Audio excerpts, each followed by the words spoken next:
주 예수 그리스도의 은혜와 하나님의 사랑과 성령의 크신 능력이 여러분과 여러분 가정에 늘 충만하시기를 기원합니다. 한 주간 평안하셨습니까? 프랑스 동북부에 콜마라고 하는 작은 마을이 있습니다. 중세풍으로 만들어진 그런 곳인데 이곳이 굉장히 유명한 여러 가지 이유가 있습니다. 박물관이 여러 개가 있는데 그 가운데 두 가지 박물관이 이 도시를 이 마을을 유명하게 만드는 그런 이유이기도 합니다. 그 첫 번째 것은 미국 뉴욕에 있는 자유의 여신상하고 관련이 있습니다. 미국 독립 100주년을 기념하면서 프랑스 사람들이 미국 사람들에게 이 자유의 여신상을 선사했는데요. 이 자유의 여신상의 초안이 만들어지고 그것이 준비되어진 곳이 이 콜마라고 하는 이 중세 마을입니다. 그래서 그곳의 박물관에 이 자유의 여신상의 초안부터 그것이 어떻게 발전돼 갔는지 그것을 담고 있는 그런 박물관이 있습니다. 그 외에 또 다른 유명한 박물관이 있습니다. 린덴바움 박물관이라고 하는 곳인데요. 거기에는 마티아스 그리네발트라고 하는 종교개혁 시기에 이젠하임의 제단화를 그렸던 그런 화가의 그림들이 있기 때문입니다. 교회력에 따라서 예수의 생애를 병풍처럼 이렇게 그 그림으로 표현을 한 것인데요. 매 절기마다 예수의 생애의 모든 단계마다 그 그림을 담고 있는 그것들이 굉장히 유명하지만 그 가운데에서도 한 가지 더 유명하게 하는 것이 예수의 십자가를 묘사한 그 그림입니다. 예수의 십자가가 중앙에 있고 왼쪽에는 사도 요한이, 오른쪽에는 세례 요한이 그려져 있는데 그 세례 요한의 손가락이 비대칭적으로 굉장히 길게 묘사가 되어 있습니다. 그 손가락이 바로 예수의 십자가를 가리키는 그런 역할을 하는데 바로 그것이 세례 요한이 담당하던 그런 일이었습니다.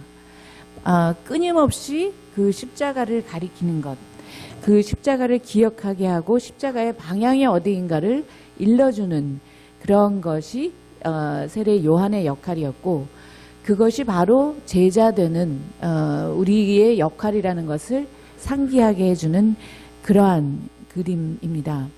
그 세례 요한은 낙타 털옷을 입고 또 그리고 맨발의 그런 모습으로 그려져 있는데요. 그 집게 손가락의 그 비대칭적인 그 모습들 바로 이것이 종교개혁 시기에 그 화가가 담고 있는 내용이었습니다. 예수가 누구인가? 그리고 그 예수를 가리키는 것이 누구인가, 누구의 역할인가 하는 그런 것들을 복합적으로 생각하는 그런 그림이 됐습니다. 근데 바로 오늘 복음서의 본문이 그 세례 요한에 관련된 이야기입니다. 요한은 여러분들 잘 아시는 대로 광야에서 외치는 그런 소리였습니다. 그런데 오늘 본문에 나와 있는 이 요한은 헤롯 안티파스 왕이 살아있는 그의 이복 동생의 아내 헤로디아를 아내로 맞이했던 그것을 비판했기 때문에 바로 이러한 불륜에 대한 신랄한 비판을 했었기 때문에 감옥에 갇히게 되었습니다. 헤로디아는 권력의 정상에 오르고 싶은 그런 욕망이 강한 그런 여인이었는데 그래서 요한을 그냥 내버려 두고 싶어 하지 않았습니다. 감옥에서 죽음을 눈앞에 두고 있었던 그런 순간에 감옥에 있었지만 요한은 그를 따르던 제자들을 통해서 바깥에서 진행되던 그런 이야기들을 들었던 모양입니다. 그래서 그의 제자들, 요한의 제자들이 바로 이 예수가 진정한 그들이 기다리던 그 메시아인가에 대해서 묻고 있는 그런 대목이 오늘 우리의 복음서의 마태복음 본문입니다. 요한은 앞서서 마태복음 3장에 보시면 예수께서 하나님의 심판을 가져오는 자라고 그렇게 이해를 하고 예수에게 세례를 주는 그런 인물이었고 그의 길을 예비했던 그런 역할을 했었습니다. 그런데 오늘 본문인 이 마태복음 11장에서는 예수가 바로 그들이 기다리고 있었던 그 메시아인지 의혹을 품고 있는 그런 대목이 나오고 있는 것입니다. 그 사이에 무슨 일이 벌어졌길래 이러한 간극이 벌어진 것일까요? 요한의 상황이 지금 변화되어 있었습니다. 그래서 의심이 생겼는지도 모르겠습니다. 감옥에서 죽음의 위기를 느끼면서 그렇게 고통당하고 있었을 때 요한의 눈에 헤롯 안티파스와 헤로디아의 권력은 더 커지는 듯 그렇게 보였습니다. 바로 그러한 맥락에서 오실 그분이 정말 당신이십니까? 그렇지 않으면 우리는 다른 분을 기다려야 합니까? 라고 요한이 묻고 있는 것입니다. 인간적으로 이러한 회의가 어쩌면 당연할지도 모르겠습니다. 흔히 우리에게도 나타나는 그런 현상이 아닐까 합니다. 상황에 따라서 우리가 믿는 그 강도가 또 우리의 믿는 양상이 달라지기도 합니다. 그래서 이 아침에 우리가 다시 예수의 음성에 귀 기울여 보고자 하는 것입니다. 예수께서 찾아온 요한의 제자들에게 이렇게 말씀하셨습니다. 광야로 요한을 찾아간 그들은 바람에 흔들리는 갈대나 화려한 옷을 입은 사람이 아니라 예언자를 보러 나갈 것이라 라고 그렇게 말씀하십니다. 예수께서는 요한이 구약의 예언자 전통을 이어주는 그런 존재임을 인정하시고 계셨습니다. 그런데 그 예언자 요한보다도 더 중요한 존재자가 예수임을 강조하십니다. 바로 예수의 길을 예비하며 예수의 존재를 가리켰던 그 요한의 특징을 제가 앞서 설명했던 마티아스 그리네발트라고 하는 그 화가는 요한의 손가락으로 표현하고 있었습니다. 그런데 바람에 흔들리는 갈대라고 하는 그것은 무엇을 나타내는 말입니까? 그것은 당시에 통용되던 동전의 갈대와 같은 그런 풀을 묘사한 것하고 관련이 있을 수 있습니다. 그래서 또 왕궁에서 이스라엘 사람들을 향해서 권력을 휘두르면서 로마의 황제에게는 아부를 하고 있었던 헤롯 안티파스 왕을 비유하는 그런 말일 수 있는 내용입니다. 화려한 옷을 입은 사람은 누구를 뜻합니까? 그것도 역시 궁에 살고 있는 헤롯 안티파스를 가리키는데 광야에서 낙타 털옷을 입고 바로 예수가 오실 것을 기다리면서 그 길을 예비했던 요한하고 분명하게 대조되는 그런 모습입니다. 그 요한은 예수께서 눈먼 자와 저는 자, 나병 환자와 듣지 못하는 자, 죽은 자와 가난한 자 모두 치유하셨고 살아나게 하시고 복음을 전하고 계신다라고 하는 것을 제자들을 통해서 예수를 말씀을 통해서 듣게 되었고, 그래서 이제 다시 한번 그의 모습을 점검하고 있는 그런 대목입니다. 예수께서 하셨던 그러한 일들은 2000년 전에 이루어졌던 그 역사적 예수가 하셨던 그러한 일들은 이스라엘이 치유받게 되는 새로운 시대의 모습을 보여주는 그런 이사야의 말씀이 거듭 실현되고 있는, 그래서 이사야에서 여러 번 인용되고 있었던 그런 내용들이었습니다. 눈먼 자가 볼 것이라는 것, 절름발이가 걸을 것이라는 것, 나병 환자가 깨끗해진다는 것, 또 들을 수 없는 사람이 듣게 된다라는 것, 바로 이러한 내용들이 예언자 이사야와 복음서에서 교차적으로 증언되고 있는 것입니다. 그리고 마태는 이에 덧붙여서 가난한 자에게 복음을 예수께서 선포하고 계심을 강조하고 있습니다. 이렇게 예수께서는 위기 가운데 있던 이스라엘에서 사람들의 상처를 치유하여 주시고 메시아의 모습을 온 우주적인 궁극적인 치유자로 표현하고 계시는 것입니다. 예수의 행적은 바로 다름이 아니라 이사야가 대망하던 모습이었습니다.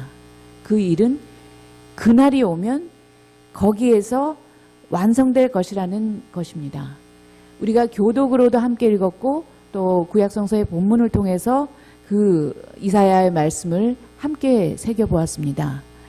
그때 눈먼 사람의 눈이 밝아지고 귀먹은 사람의 귀가 열릴 것이다. 그때 다리를 절던 사람이 사슴처럼 뛰고 말을 못하던 혀가 노래를 부를 것이다. 광야에서 물이 솟겠고 사막에 시냇물이 흐를 것이다. 뜨겁게 타오르던 땅은 연못이 되고 메마른 땅은 물이 쏟아져 나오는 샘이 될 것이다. 승냥이 떼가 뒹굴며 살던 곳에는 풀 대신에 갈대와 왕골이 날 것이다. 거기에는 큰 길이 생길 것이니 그것을 거룩한 길이라고 부를 것이다. 이 이사야의 말씀은 예수께서 오실 것이라는 것을 대망하는 그런 말씀입니다. 그런데 우리가 오늘 이 이야기를 읽을 때는 이미 예수께서 오셨던 시점에 그것에 대해서 우리가 지금 회상하고 있는 데서 다시 이 이사야의 말씀을 읽게 됩니다.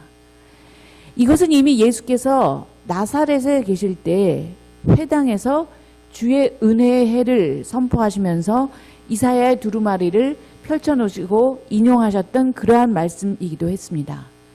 이 말씀은 주님이 이루시고 완성하실 거룩한 길, 그 거룩한 길로 주님께서 오고 계심을 말씀하고 계십니다. 이미 2000년 전에 이 사건이 이루어졌습니다. 그래서 이사야의 시점과 우리의 시점은 다릅니다. 그러나 우리는 이미 오셨던 그 주님을 다시 기억하고 다시 오실 주님을 이제 대망하고 있습니다. 길이라고 하는 것은 기독교뿐만이 아니라 동양 종교와 철학에서도 또 여러 사상에도 중요한 은유이자 표상이기도 합니다. 수많은 시가 길이라는 주제로 그렇게 쓰여지기도 했습니다. 노제의 도덕경을 비롯해 여러 차원에서도 동양 종교에서도 이런 길은 상징어로 쓰이기도 합니다. 심지어는 길을 가다 보면 그냥 무턱대고 인상 좋아 보이십니다. 도를 아십니까? 하면서 도에 관심이 있으니까 하면서 이렇게 말을 건네는 사람도 이 길이라는 표현을 강조하고 있습니다. 이렇게 빼놓을 수 없는 길이라고 하는 그 표상, 그 은유. 그런데 우리가 기독교에서 뜻하는 그 의미는 어떻게 구별되는지를 우리가 생각해 보아야 할 것입니다. 예수가 길이요 진리요 생명이라고 하는 그 표현을 포함해서 오늘 예언서의 전통으로부터 복음서로 이어지는 그 말씀, 예수가 궁극적으로 우리에게 임하실 거룩한 길이라고 하는 이 표현은 우리 자체가 길이 될 수 없음을 말해주고 있는 내용입니다. 그것을 경계하는 그런 표현입니다. 우리는 단지 그 길을 예비하면서 그 위에 있는 작은 돌멩이 하나라도 치우는 그런 역할을 해야 되는 존재라는 뜻입니다. 그러면서 그분의 제자의 길을 걸어가야 된다는 뜻입니다. 20세기 스위스의 신학자 칼 바르트는 바로 제가 앞서 설명했던 마티아스 그리네발트의 그 그림을 굉장히 높이 평가했습니다. 그래서 자기 책상 머리에 그 예수의 십자가가 있고 바로 세례 요한이 그 십자가를 가리키는 그 그림을 책상 머리맡에 늘 두고 있었는데, 하나님이 그리스도 안에서 우리를 위해서 하신 것을 단순히 가리키는 것, 그것을 끊임없이 생각하게 만드는 것이 참된 제자도라고 말했습니다. 우리 자신이 구원의 주체가 될 수 있는 것, 예수 그리스도가 될 수 있다라고 하는 그 착각을 경계하는 것입니다. 바로 그것이 종교개혁 시기에 굉장히 중요했고 바로 그 종교개혁의 길을 따르고 있는 우리에게도 중요한 내용입니다. 우리는 하나님의 섭리 안에서 믿을 수 있는 그런 은총을 선물 받았습니다.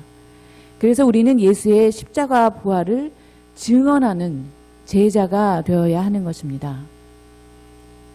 바르트와 동시대인이었으면서 독일에서 활동했었던 신학자 가운데 본 회퍼라고 하는 그런 인물이 있습니다. 히틀러를 암살하는 그런 음모에 가담했다가 그것이 사전에 발각이 되면서 나치에 의해서 처형당하기 전에 감옥에 갇혀 있었는데 그때 굉장히 많은 그런 고백적인 글들을 남겼습니다. 그 가운데에서 나는 누구인가 라는 그런 유명한 시가 또 있습니다. 보네포는 신앙인으로서 최선을 다해서 그렇게 신실한 삶을 살려고 노력했음에도 자기가 어떤 위선이나 나약함에 물들지 않았는지를 끊임없이 자문하고 있었습니다. 기독교인이란 무엇입니까? 자기 자신을 끊임없이 성찰하는 그런 종교인이 아닐까 생각을 합니다. 그렇기 때문에 나는 누구인가? 라는 질문을 더 자주 해야 할 것입니다. 우리는 세례 요한 안에서 그 답을 만나게 됩니다. 제자가 된다라고 하는 것은 더 이상 자기 자신만을 바라보는 것이 아니라 그리스도를 바라보는 것입니다. 그분만을 가리킴으로 그 제자의 정체성이 분명해집니다. 내가 누구인지를 나 자신보다 주님이 알고 계십니다. 나의 하나님, 나는 바로 주님의 것이기 때문입니다. 내가 내 것이 아니라 주님의 것입니다. 그런데 오늘날에도 우리나라에는 예수 코스프레 하는 사람들이 너무 많이 있습니다. 예수를 닮는다는 것이나 예수의 뒤를 따르는 제자가 된다는 것이 예수 자체를 우리가 대신할 수 있다라고 하는 것을 말하지는 않습니다. 그 누구도 예수를 대신할 수 없을 것입니다. 불교에서는 성불하세요라고 인사할 수 있어도 기독교에서는 예수 되세요라고 말할 수는 없겠습니다. 오히려 예수 따르는 제자 되라고는 할 수 있는 것입니다. 심판과 구원의 주체가 우리가 아니라 바로 예수 그리스도이시기 때문입니다. 우리가 그 자리를 대신할 수 없겠고 그 자리를 차지하고 있는 것처럼 착각할 수도 없겠습니다. 그런데 요한은 바로 그 예수께서 심판자로 오실 것이라고 생각했습니다. 그런데 예수는 어땠습니까? 심판자로 오셨던 것이 아니라 구원자로 임하고 계셨습니다.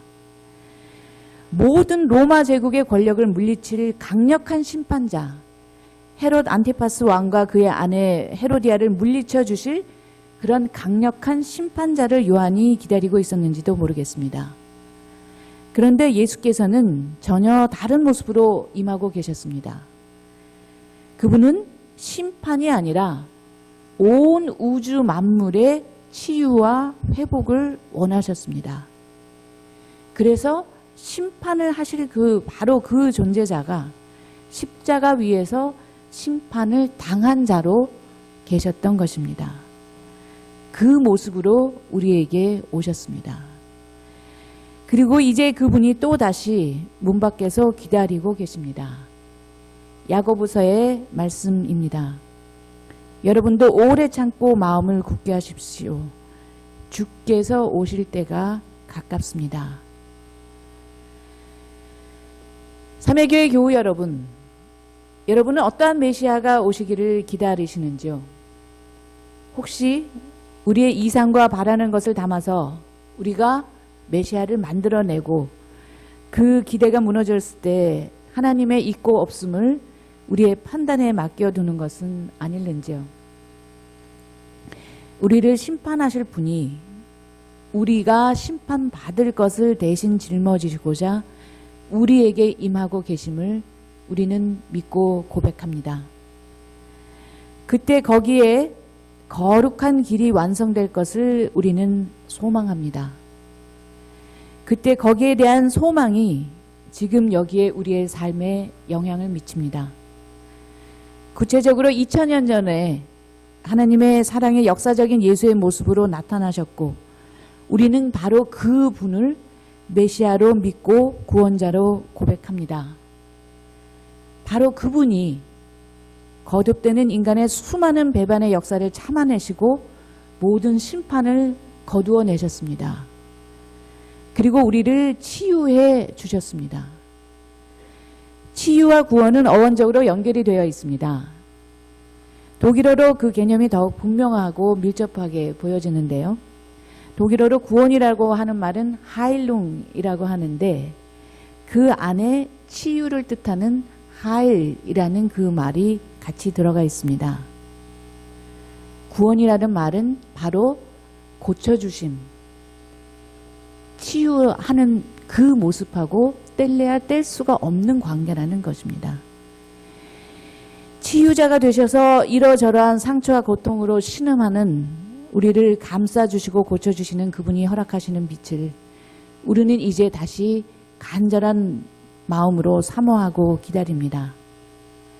그리고 그 빛을 맞이하기 위한 그 준비의 기간으로 우리가 또 한 번의 세 번째의 대림절 초를 밝혔습니다.